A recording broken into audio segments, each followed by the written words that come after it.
At my husband's funeral reception, my mother-in-law Brenda did not offer me a shoulder to cry on. Instead, she slapped my 7-year-old son Sam across the face and ordered me out of her estate. She thought I was just a broke widow she could discard like a used tissue.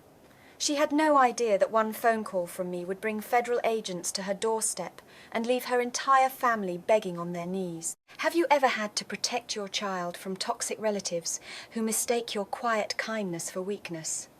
Drop a comment and let me know where you're listening from. I'd love to know who's part of our community. I did not cry. I did not drop to the floor and ask why she had struck my grieving child. I simply pulled Sam securely behind my legs and looked directly into Brenda's perfectly contoured, aristocratic face. I rubbed my eyes, attempting to summon some sort of conventional regret or familial sorrow, but found only absolute, cold clarity. This was not a moment for an emotional breakdown. Anger wasn't loud this time. It was incredibly clinical. This was a balance sheet, and their accounts were about to be permanently closed. My brother-in-law, Nicholas, stepped out from the crowd of wealthy, murmuring onlookers. He did not offer an apology for his mother's earlier behaviour. The other guests, sensing the brewing social disaster, quickly began to distance themselves, whispering behind their hands as they retreated toward the exit. Instead, he pulled out a thick, expensive-looking document folder and tossed it onto the mahogany desk between us, his face twisting into a mocking smirk. It was an itemized bill for $120,000.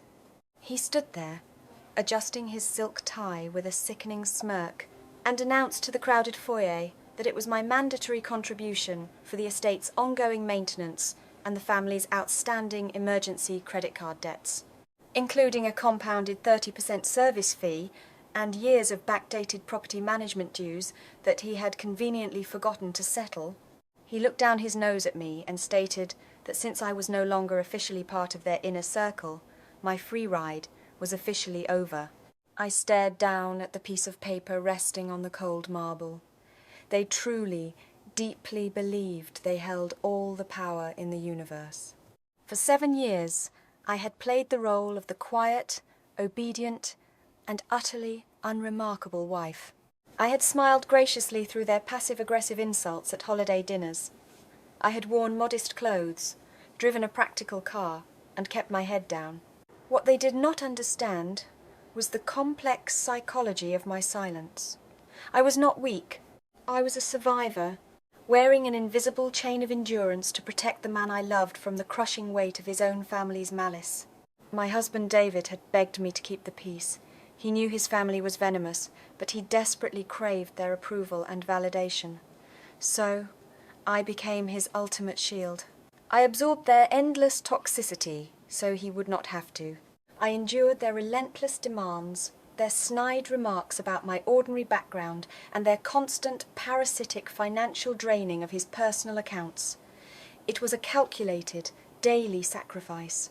It was a survival tactic, designed to maintain a fragile, artificial harmony for David and to provide a stable environment for Sam. I intentionally allowed them to believe I was absolutely nothing, a helpless dependent entirely reliant on their grand charity. But David was gone now. The invisible chain that bound me to their chaotic delusions snapped permanently, the exact moment Brenda's hand struck my son's cheek. I did not argue with Nicholas. I did not scream at Brenda. I simply reached into my black leather purse, pulled out my digital tablet, and opened a highly secured, encrypted application. As the silent, lead architect who had secretly designed and supervised the construction of their entire coastal California resort complex, I possessed the master administrative software overrides. I had intentionally embedded a master access protocol into the building's foundation management system during the final build phase, a precaution I took precisely for a day like this. I tapped the glowing screen and initiated the first stage of the legal freeze, systematically deleting the structural integrity permissions for the very building we were standing in. They were not shocked by what they had done to a grieving family. They were about to be shocked that I'd finally stopped playing along. To fully understand the sheer magnitude of their impending ruin, you have to understand the crumbling foundation of their fake empire. Brenda loved to parade around the elite country club, presenting herself as a brilliant, self-made matriarch of a sprawling, luxury real estate dynasty. Nicholas enthusiastically played the role of the visionary chief executive officer, driving sports cars he could not afford, while my sister-in-law Caitlin constantly bragged to society magazines about her expanding chain of high-end fashion boutiques. The reality was entirely different, and far darker. I had been the silent, uncredited investor in their twisted version of family. When their primary commercial contractor walked out on them 5 years ago due to millions of dollars in unpaid invoices, the coastal resort project was merely weeks away from total, catastrophic collapse. David had pleaded with me to step in and save them. I was a licensed, highly sought-after commercial architect, and I quietly took over the entire failing operation behind closed doors. I redrew the flawed blueprints. I managed the aggressive zoning boards. I engineered the deep structural foundations that literally kept their multi-million-dollar oceanfront properties from sliding directly into the Pacific Ocean. And while I worked grueling, 80-hour weeks in the shadows to build and secure their prestigious legacy, they systematically and mercilessly drained David's personal accounts. They aggressively pressured us to pay for Brenda's lavish European vacations to maintain her image. They funded Caitlin's failing, bankrupt boutiques under the guise of temporary family loans that were never, ever repaid. I watched them funnel our hard-earned money into their pathetic vanity projects, treating our life savings like an endless subscription service, with me blindly footing the bill. Now I realized it had been a transaction all along, and the contract had just expired. Standing in the grand foyer, surrounded by their wealthy friends who were whispering loudly about the penniless widow being thrown out on the street, I felt absolutely no sadness. I felt only the sharp, mechanical precision of a professional execution. I am not paying a single cent of your $120,000 fake invoice, Nicholas, I said, my voice smooth, cold, and echoing clearly off the high, vaulted ceilings. In fact, I am issuing a formal 30-day notice right now. You will initiate a comprehensive repayment plan for the millions you systematically stole from my husband over the last 7 years, or devastating legal action will commence immediately. Caitlin let out a shrill, theatrical laugh that silenced the room. She pointed her crystal champagne flute directly at my face, her designer silk dress shimmering brightly in the chandelier light. You really have completely lost your mind, Elena. You do not have a single dime to your name. Who exactly are you going to call? Some cheap pro bono lawyer from a strip mall? I ignored her completely. My thumb swiped aggressively across my tablet screen, confirming the final secure data transfer directly to my executive legal team. The transition from petty domestic family drama to massive corporate warfare was officially complete. This was no longer about hurt feelings, forgotten birthdays, or family betrayal.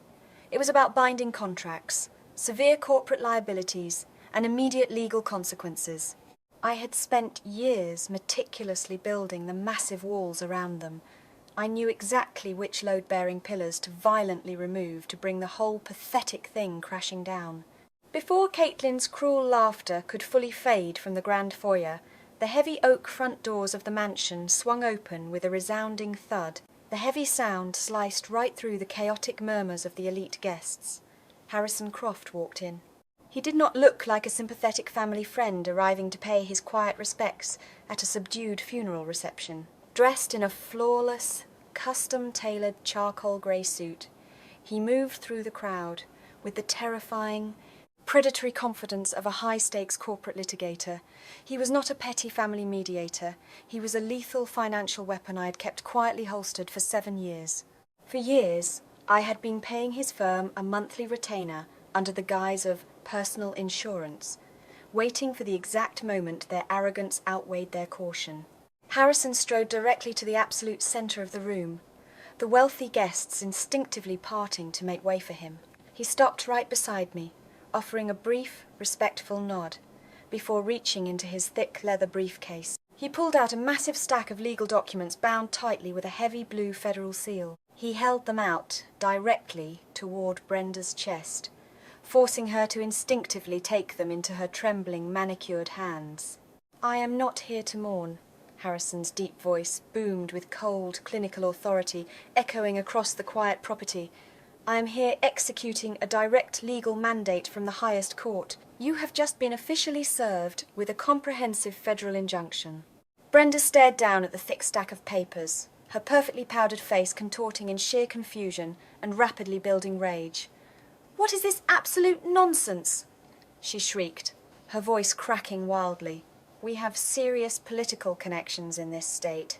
You cannot just walk into my private estate and hand me fake papers. Nicholas, call the estate security team and have this trespasser thrown out into the street." Nicholas stepped aggressively forward, puffing out his chest and attempting to look intimidating. "You are trespassing on private property. I am the regional director of this entire resort network. I eat petty corporate lawyers like you for breakfast every single day. Get out." Harrison offered a dark, humourless smile that did not reach his cold eyes. "Your local political connections mean absolutely nothing against a federal mandate, Nicholas. Effective exactly 5 minutes ago, every single financial asset tied to this estate, to Brenda's personal name, and to the entirety of your corporate holdings, has been completely frozen. You are permanently locked out of everything." Caitlin scoffed loudly, rolling her eyes in exaggerated disbelief. "This is a pathetic bluff. They are just trying to scare us because Elena is completely broke." She turned aggressively toward the open bar, waving her shiny platinum credit card at the bartender to cover the expensive catering costs for the reception. "Run the card!" she demanded loudly. The bartender nervously swiped the card through the machine. The terminal beeped sharply, flashing a bright red error message. He swiped it a second time. Declined. Caitlin snatched the card back and frantically pulled out another black card. Declined. The wealthy guests began to physically back away, the terrifying reality of the situation rapidly dawning on them.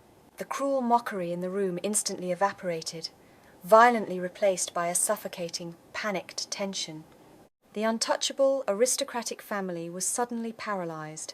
Brenda and Nicholas pulled out their smartphones, frantically logging into their secure executive banking apps, only to find devastating red zeros glaring across every single screen. The shift in the room was immediate and utterly brutal. I watched their absolute dominance shatter into pieces in real time, not with a loud scream, but with the quiet, devastating beep of a declined credit card. The true execution did not happen in the crowded foyer. It happened the next morning in the polished, glass-walled conference room of Harrison's towering downtown law firm. Brenda, Nicholas, and Caitlin sat across the long mahogany table from me. They looked physically exhausted, dark circles under their eyes from a sleepless night, yet they desperately clung to their toxic arrogance. They had managed to secure a temporary line of credit through a shady vendor and genuinely believed they still held one final, devastating trump card to play against me. Nicholas aggressively slid a crisp, cream-coloured document across the polished wood. "You really thought you could just freeze us out of our own money, Elena?" he sneered, leaning back in his leather chair. "But my brother was much smarter than you ever realized. He came to my office weeks before he died. He finally realized what a blood-sucking parasite you were and officially changed his will. This legally binding document leaves his entire $5 million life insurance policy solely to me and my mother." He sat back with his arms crossed, smirking proudly, eagerly waiting for me to break. He fully expected me to burst into hysterical tears, to scream that it was completely unfair, to beg for a tiny fraction of the money just to feed my child. I did not blink. I tapped the screen of my tablet, and the massive digital projector above us hummed to life, casting the high-definition image of the will onto the blank white wall behind them. "A truly fascinating document, Nicholas," I said smoothly, keeping my tone perfectly conversational. "But you see, I don't just design pretty buildings. I actively analyze deep structural flaws. And your pathetic forgery has a massive, undeniable one." I pinched the screen, drastically zooming in on the digital signature at the bottom of the page. When you meticulously examine the biometric ink pressure and the invisible digital metadata embedded directly into the paper fibers, it reveals a terrifying truth. This specific document was created, saved, and printed on the exact laser printer sitting in your home office exactly 3 days after David died. You panicked, sloppily forged his signature, and left a glowing digital trail leading straight to your desk. Nicholas went completely pale, his arrogant smirk instantly vaporizing. But I was not finished. This was the ultimate kill shot. I swiped the screen again, completely replacing the forged will with a dizzying, complex labyrinth of financial spreadsheets, red highlighted wire transfers, and offshore banking routing numbers. You didn't forge the will just out of simple greed, Nicholas. You did it to cover up a massive radioactive crime before the auditors arrived. I pointed directly at the glaring red accounts on the wall. For 3 long years, you have been systematically embezzling hundreds of thousands of dollars from my 7-year-old son's college trust fund to silently pay off your massive underground gambling debts. Brenda gasped violently, clutching her pearls as if she were suffocating, but the massive projection shifted one final time to display certified blueprints. And you, Brenda, I continued, my voice dropping to a harsh, furious whisper. You have been operating this luxury resort without proper structural safety reinforcements. You actively bribed local building officials to pass safety inspections on oceanfront properties that are actively sinking into the coastline. I know this beyond a shadow of a doubt, because I am the one who holds the original, unaltered blueprints. They were not just ungrateful in-laws. They were desperate, cornered criminals facing decades in a federal penitentiary. The heavy silence in the glass-walled conference room was absolute and suffocating.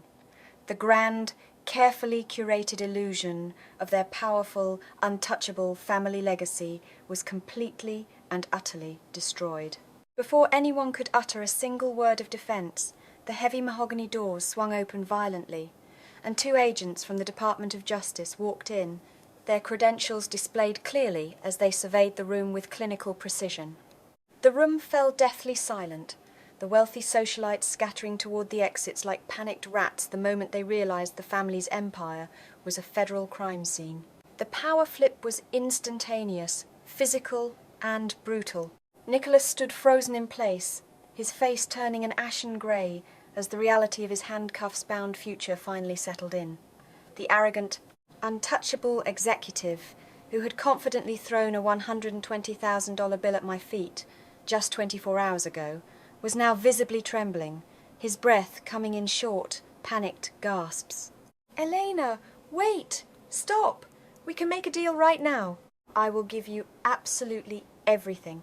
I will sign over the entire company to you today." "Just call them off, please, we are family!" Brenda completely collapsed forward onto the polished table, her perfectly styled hair falling in messy, unkempt strands across her tear-stained face. "Please, Elena," she sobbed hysterically, reaching a desperate, shaking hand across the wood toward me. "We are going to lose absolutely everything. We will be homeless on the street. Have some mercy on your dead husband's mother." I looked at them kneeling and crying, rubbing my eyes, trying to summon regret, but there was only clarity. I felt no burning anger, no soft pity, and no triumphant joy. I felt only the cold, steady, mechanical rhythm of justice perfectly balancing its overdue ledger. I reached into my leather folder and slid a single, crisp sheet of paper across the table, directly toward Brenda's shaking hands. "This is the final, legally binding eviction notice for the coastal estate," I said, my voice completely devoid of any emotion. "Through the anonymous shell company that quietly purchased your defaulted mortgages, I have officially initiated the foreclosure process on this property," I said, my voice completely devoid of any emotion. I watched their faces contort in absolute, paralyzing terror as the marshals stepped forward with heavy steel handcuffs. Their entire existence had been built on a profound, deeply toxic, psychological delusion. They had spent their entire lives confusing what they possessed with who they actually were. They genuinely believed their expensive tailored suits, their luxury cars, and their sprawling estates gave them inherent, untouchable superiority. They thought their power came entirely from their thick wallets. But a wallet is just a temporary container. When the money violently vanished, When the credit lines completely dried up and the assets were seized by the government, there was absolutely nothing left inside them. No moral character, no emotional resilience, no actual human worth. Their power was always a pathetic mirage, an illusion funded by crushing debt, and the moment I turned off the financial projection, they simply ceased to exist. "Goodbye, Brenda," I said softly. I turned, picked up my tablet, and walked out of the room without looking back. 1 year later, the heavy, toxic shadow of my former in-laws has been completely eradicated from our lives. Nicholas and Brenda were swiftly indicted on multiple severe federal charges, including massive corporate fraud, child trust embezzlement, and the blatant forgery of a legal document. They are currently serving lengthy, mandatory sentences in a federal penitentiary. Caitlin's fashion boutiques quickly collapsed under the crushing weight of her hidden debt, forcing her to file for a humiliating Chapter 11 bankruptcy. The coastal resort was officially seized, properly reinforced under my direct architectural supervision, and sold to a massive developer at an incredible profit. But the money, the dramatic legal victories, and the corporate restructuring are not what matter to me now. I'm sitting quietly on the back patio of a beautiful, peaceful home nestled high in the hills. The morning air is crisp, and the warm sun is just beginning to break through the tall pine trees. I watch my 8-year-old son, Sam, laughing loudly and chasing our newly adopted golden retriever across the green grass.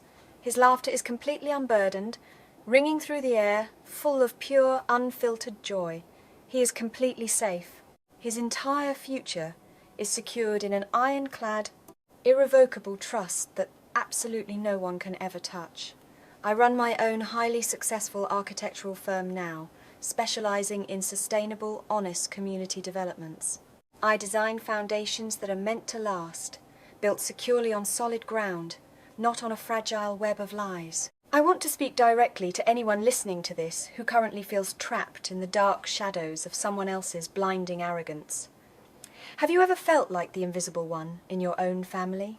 Have you ever systematically shrunk yourself, silenced your own voice, and endured relentless disrespect just to keep the peace? I know the profound, suffocating ache of not belonging. I know exactly what it is like to sit at a crowded dinner table surrounded by people who share your last name, yet feel completely, entirely alone. You desperately convince yourself that if you just give a little more, if you stay a little quieter, if you absorb just one more cruel insult, they will finally see your worth. They will finally love you. I have come to realize that keeping the peace with fundamentally toxic people is not an act of love. It is an act of dangerous self-destruction. The uncomfortable truth is that some people are simply broken beyond repair. They view your quiet kindness as an open, standing invitation for exploitation. They will mercilessly drain your finances, your emotional energy, and your spirit, and they will sleep perfectly well at night while doing it. Cutting off toxic bloodlines is not an act of cruelty or hate. It is a mandatory act of survival. You do not owe your abusers, your presence, your hard-earned resources, or your sanity simply because of a legal marriage certificate or a shared genetic history. True family protects you fiercely. True family celebrates you openly. If the people in your life are actively building their pedestals by stepping heavily on your back, you have every right to pull the ground completely out from under them. Forgiveness isn't always for the other person. Sometimes it's the only way to set yourself free. But true forgiveness does not mean allowing them back into your life to hurt you again. You can forgive them from a safe distance, from behind locked doors and strictly enforced boundaries. You have the immense power to stop being a supporting character in their twisted drama. You have the absolute right to become the lead architect of your own beautiful, peaceful reality. If this story resonated with you, share it with someone who desperately needs the courage to set their own boundaries today. Leave a comment below. Tell me your story. And don't forget to subscribe for more stories of justice.